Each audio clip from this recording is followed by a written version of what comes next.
What's up, guys? Episode 2 of The Weekly Assist with Mateo and Nick. I'm Mateo Reynes. I'm Nick Kennealy. And once again, we're going to bring you around the sports world, everything that's happening, what's popping, what's not, and let's get right into it.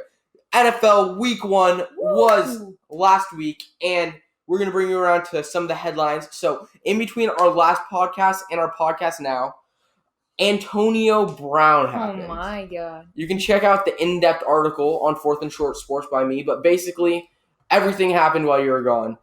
First, he did the thing with the GM, Mike Mayock, where he threatened to punch him in the face, did stuff like that. Then, basically, it said that he was trying to accelerate his release, eventually got released after some social media drama, and signed with the New England Patriots. If I could redo last episode, I would change my Super Bowl prediction to the Patriots now.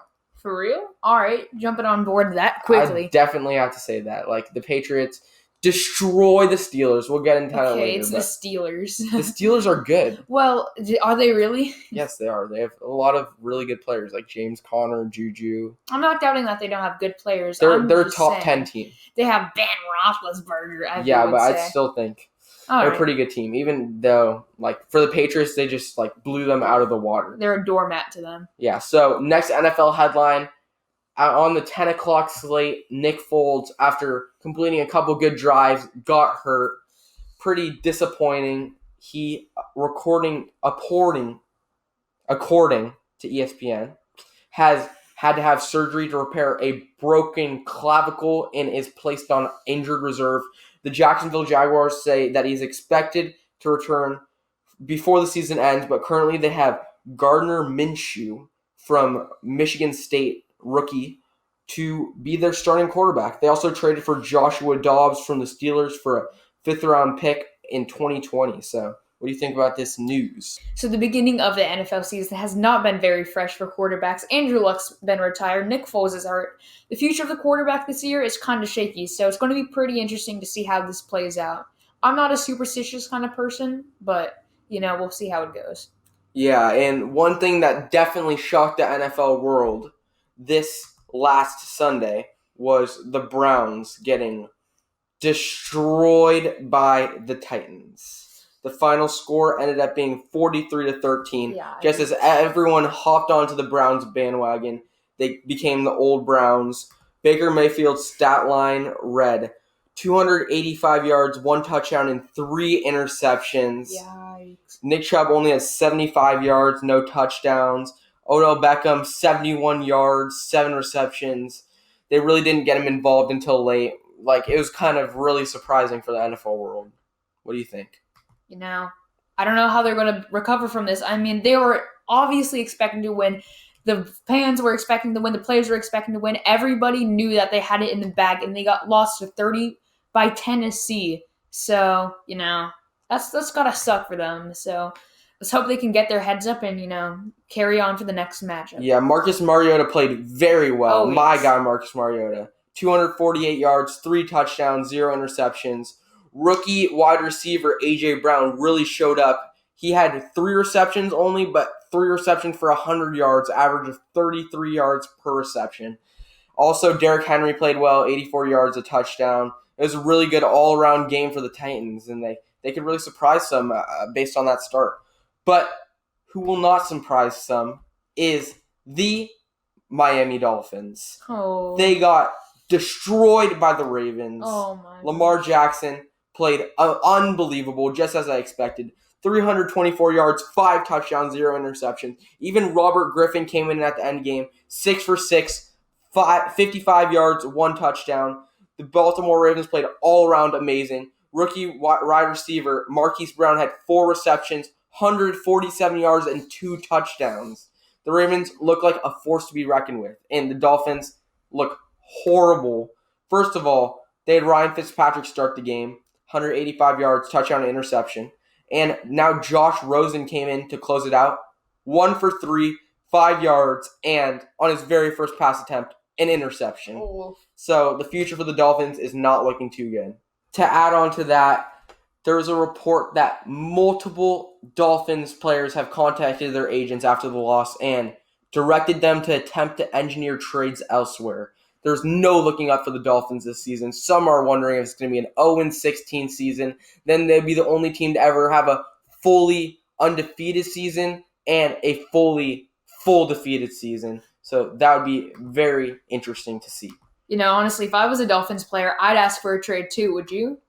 Well, it doesn't look like there's much looking up for them. So I think for this season, they've already gutted their roster, got rid of Laramie Tunsil, got rid of Kenny Stills. And yeah, I'd certainly look for a trade on to this point.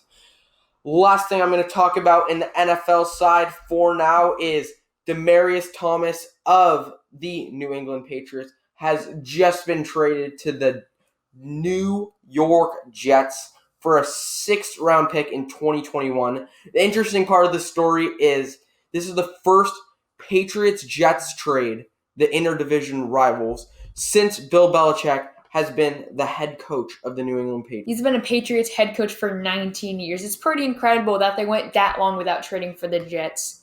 Next up, on Monday night in Fenway Park, David Ortiz made a surprise appearance, throwing out the first pitch and attending a game for the first time since he was shot in the Dominican Republic. He has had a good recovery, and that is just a great story to see. Yeah, great to see him up and going again. That can be hard to recover from, so props to Big Papi. Yeah, and this comes after they fired their president of baseball operations, Dave Dombrowski. They felt that he had been spending too much, and they didn't feel like he had good decisions for the future, especially with the upcoming free agency within the next 2 years of Mookie Betts, J.D. Martinez, and Jackie Bradley Jr. So it's a good story to see David Ortiz out there, but you really have to wonder what the Red Sox are going to do in the future with their decisions.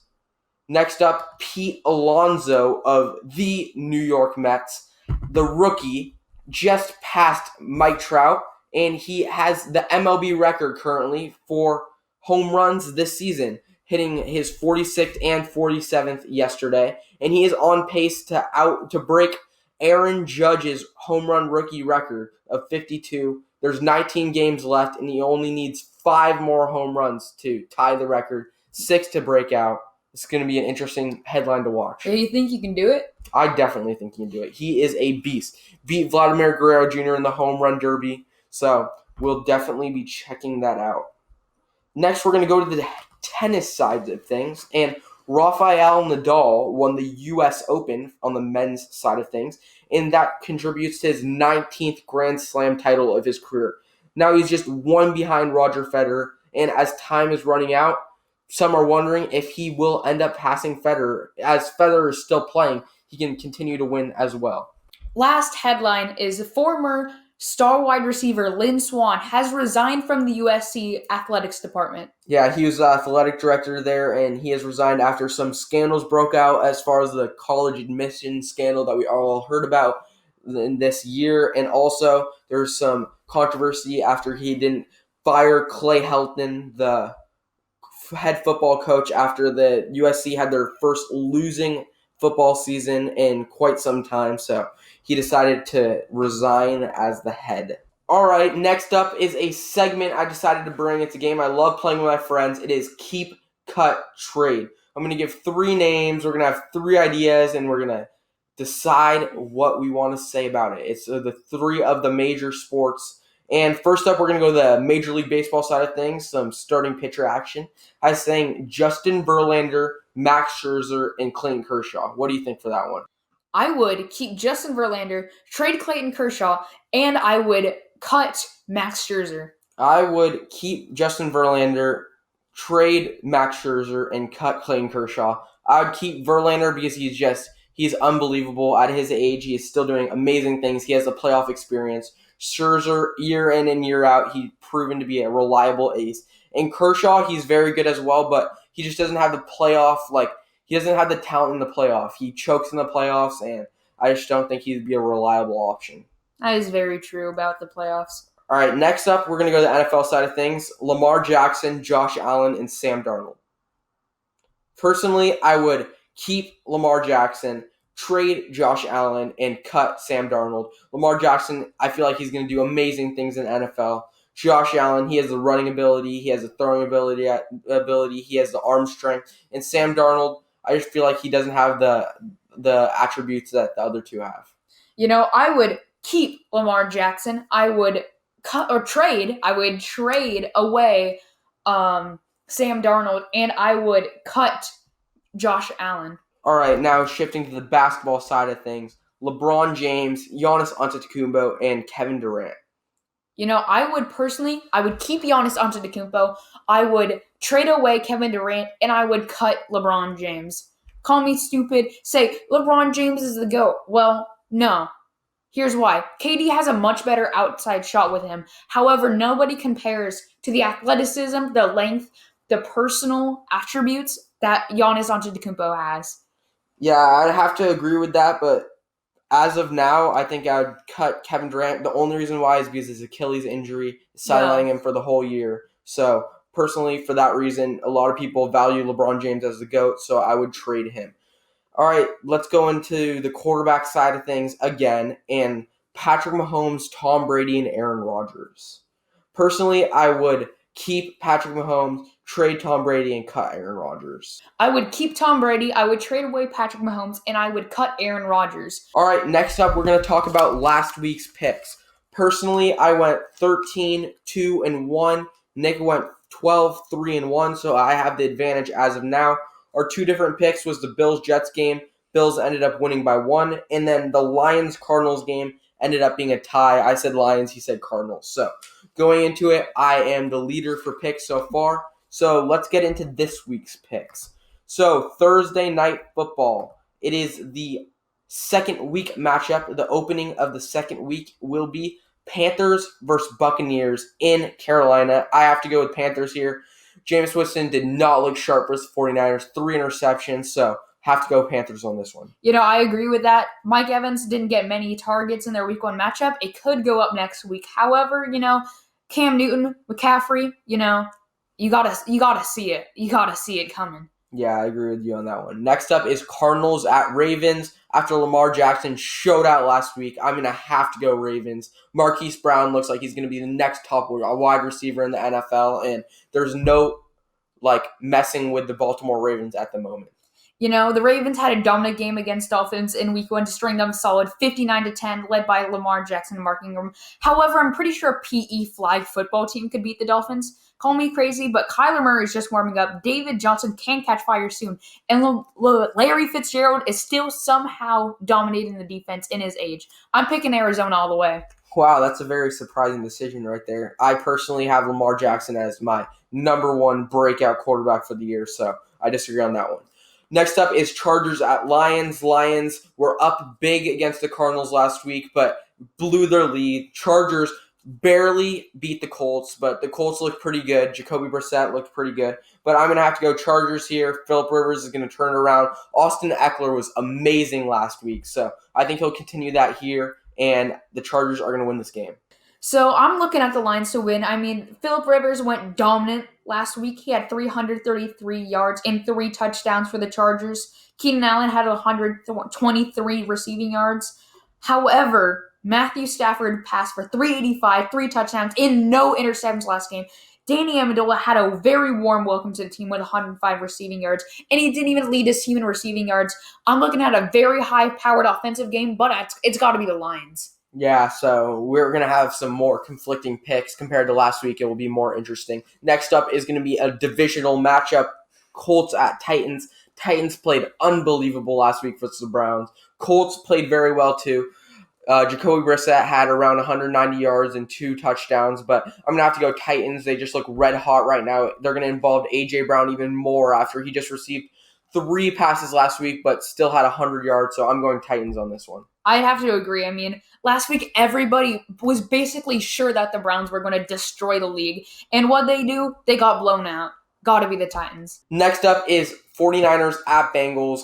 I'm going to have to go 49ers on this one. Jimmy Garoppolo looked a little rusty last week. He had 166 yards, 1 touchdown, 1 interception. He certainly turned it on the second half, throwing a long touchdown to wide receiver Richie James. They didn't involve Dante Pettis or Marquise Goodwin very much, so I think they'll try to involve them more because it wasn't a very sharp offensive game, but the defense played unbelievable, 2 pick sixes. And although the Bengals did play well, only losing by 1 to the Seattle Seahawks in Century League, I think the 49ers are going to edge them out in this game. You guys remember Andy Dalton, the redheaded goat. Well, he threw for 418 yards and 2 touchdowns against the Seahawks last week. And their halfback Ross ran for 158. 49ers, they had a pretty, they had a good start, but Jimmy G returned after sitting out most last season. Slow start for the offense, could have been better. Their defense seemed dominant, but I still think that the Bengals are able to get this one done. Yeah, the only thing is Joe Mixon, star running back for the Bengals, is questionable for this game, so that will be an interesting headline going in. All right, next up on the slate is Jaguars at Texans. Gardner Minshew looked pretty good last week against the Chiefs, throwing for 275 yards, 2 touchdowns, and an interception. The rookie quarterback wasn't even prepared to start that game, ended up coming in the second quarter after Nick Foles got injured, but I'm going to have to go with the Texans here. They looked great against the Saints last week on Monday Night Football. Deshaun Watson threw for 268 yards, 3 touchdowns, 1 interception. They involved DeAndre Hopkins for 111 yards, 2 touchdowns, and wide receivers Will Fuller and Kenny Stills were very involved too. They barely got edged out by the Saints, with the Saints hitting a game-winning field goal, but I'm going to have to say that they're going to beat the Jaguars here.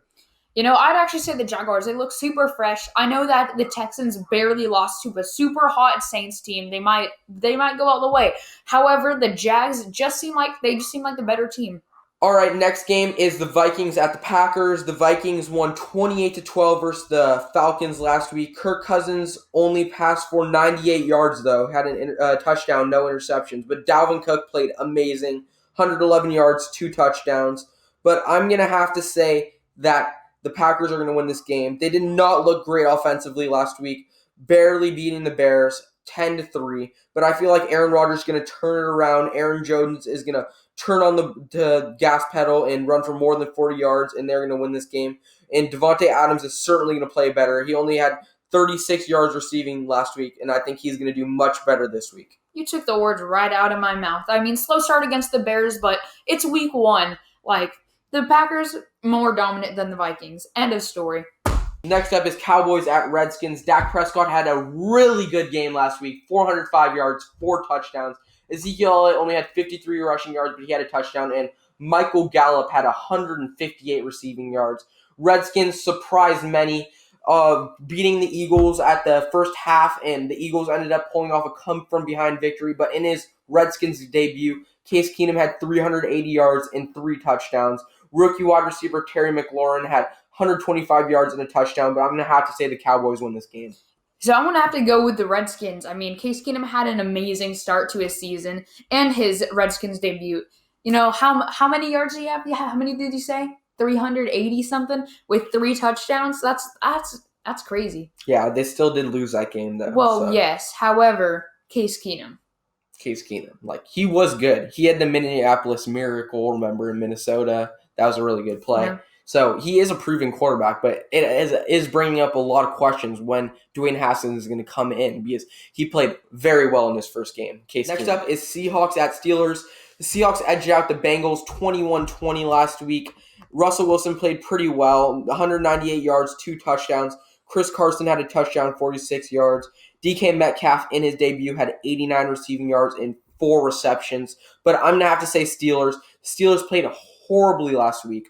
They played versus the Patriots on Sunday Night Football, and James Conner only had 21 rushing yards. Juju Smith-Schuster only had 78 receiving yards, and tight end that I feel would break out this year only had 40 receiving yards, Vance McDonald, but I feel like they're going to turn it around. James Conner is going to have a monster game, and they're going to beat the Seahawks. Of course they would have a slow start. I mean, they're going against the Patriots, one of the most dominant dynasties the league has seen.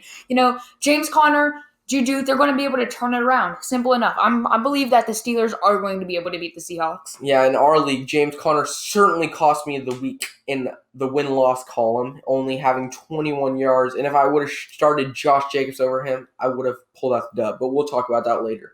Next up is Bills at Giants. Josh Allen had the come-behind victory against the Jets last week, throwing for 254 yards. He did have a touchdown and 2 interceptions, but rookie running back Devin Singletary played very well, 70 yards on only 4 rush attempts.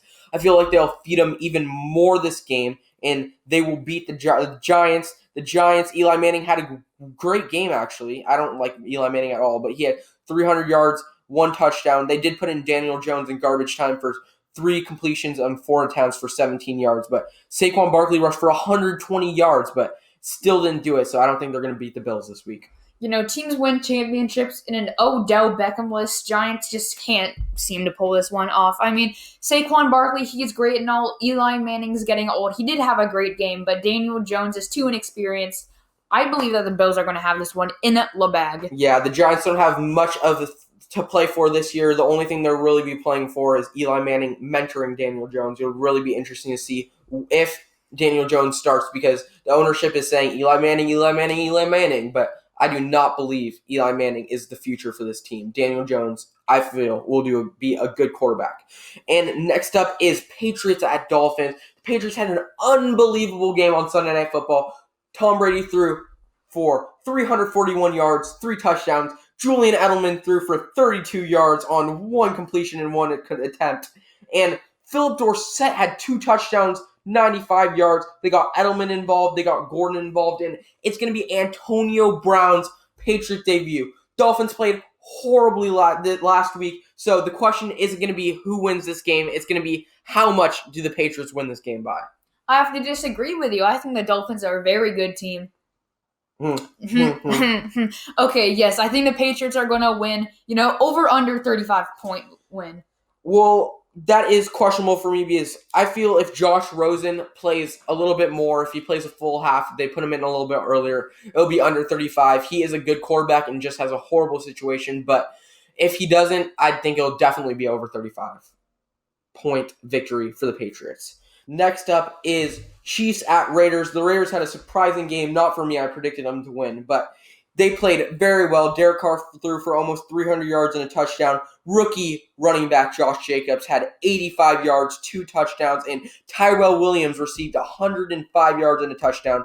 I feel that Darren Waller is going to be a breakout tight end. He received for 70 yards last game. I feel like that will improve, but still got to say the Chiefs on this one. Patrick Mahomes had an unbelievable game last week. He had 378 yards, 3 touchdowns, 0 interceptions, and the receiving corps was looking very well. Oh, yes. Sammy Watkins scored about 50 points in our fantasy league, led by 198 receiving yards, 3 touchdowns, including one to break open the seal at the very beginning of the game. They look dominant, and I don't think the Raiders are going to be able to stop them. Yeah, LaShawn McCoy even rushed for 81 yards in his Chiefs debut. But the only question mark for the Chiefs right now is that Tariq Cohen is hurt and he's expected to miss a couple games, so that should be interesting. But I think they'll have no problem beating the Raiders.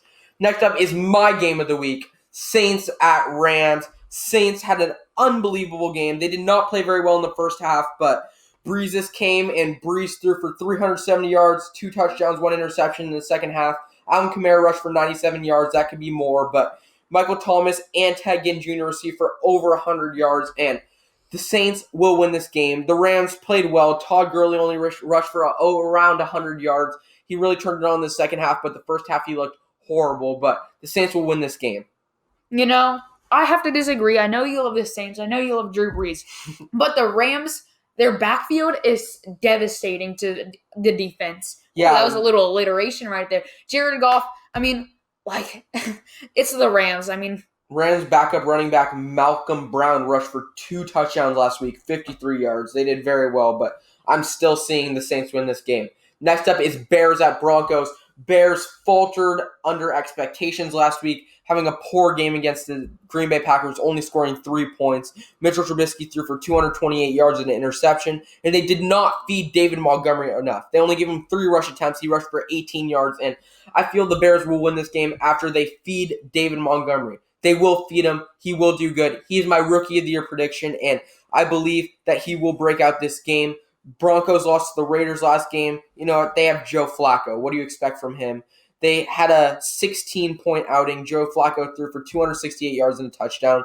And the running back core is 2 split. Friedemann and Lindsey both putting up around 40 yards, but I think they're going to need to commit to one running back if they want to show out. I'm going to have to agree with you there. The Bears looking dominant. Mitchell Trubisky could have had a better start, but we'll see where we can go from here. Yeah, and the Broncos did have some good wide receivers. Cortland Sutton having 120 yards. Manuel Sanders, 86 yards and a touchdown. But I feel like they need to involve rookie tight end Noah Fant more, only having 2 receptions and 29 yards. feel like they're going to need to monopolize on his talent. He was a first-round tight end selection. Next up is Sunday Night Football, Eagles at Falcons. Falcons disappointed many this week, losing to the Vikings 12-28. And the Eagles pulled off a come-behind victory. They looked a little rusty in the first half, but feel like the Eagles are going to keep it up. Deshaun Jackson is going to have another great game. His connection with Carson Wentz is monopolizing. Last week he had 8 receptions, 154 yards, and 2 touchdowns, and they will beat the Falcons on Sunday Night Football. The Eagles are going to have to take this one, I believe. The Falcons, they just got their extension with Julio Jones, but I don't think that's going to be enough to beat them. Yeah, contracts don't normally beat people. But players do. Yep. Whoa. Tyreek Hill beating his son. All right. So Browns at Jets, Monday Night Football. Hey, he got the karma. He got hurt this week. All right. Browns at Jets, Monday Night Football. Browns played extremely poorly last week, losing the Titans 43-13. Baker did not have the greatest of games, only throwing for 285 yards, a touchdown, and 3 interceptions. Nick Chubb only rushed for 75 yards, and they didn't involve Odell or Jarvis enough. And I feel like they're going to turn that around. The Jets don't have much hope. They lost to the Bills last week, and the Browns will win this game. While the Jets do have Demaryius Thomas now, recently acquired from the Patriots, I do believe that Baker Mayfield and Odell Beckham Jr. are going to be able to pull this one out.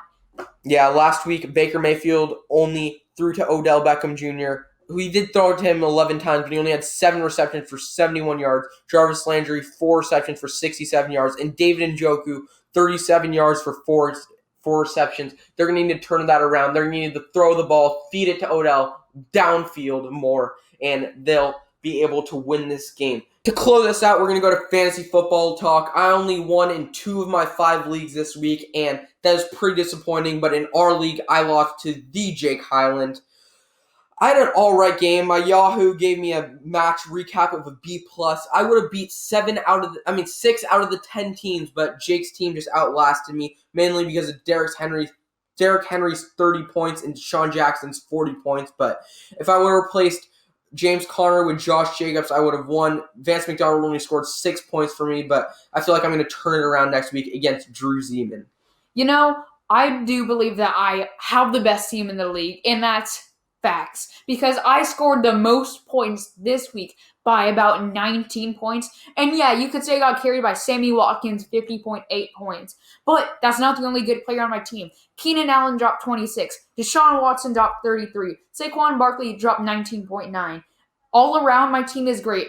I feel like I could have gotten 200 points if my defense and Brandon Cooks weren't so not high scoring, and Kenny and Drake. Yeah, the only thing is for you, as I said last game, you have a lot of players on the same team. You have a lot of Rams, Chargers, and Chiefs players. I don't think that Sammy Watkins is going to replicate the 50-point performance every week, and I feel that I'm still going to win the league even after this week. So, everyone, thank you very much for listening to the podcast, episode 2. We'll be back next week, and see you guys next time. Woo. All right, we're done. Let's go!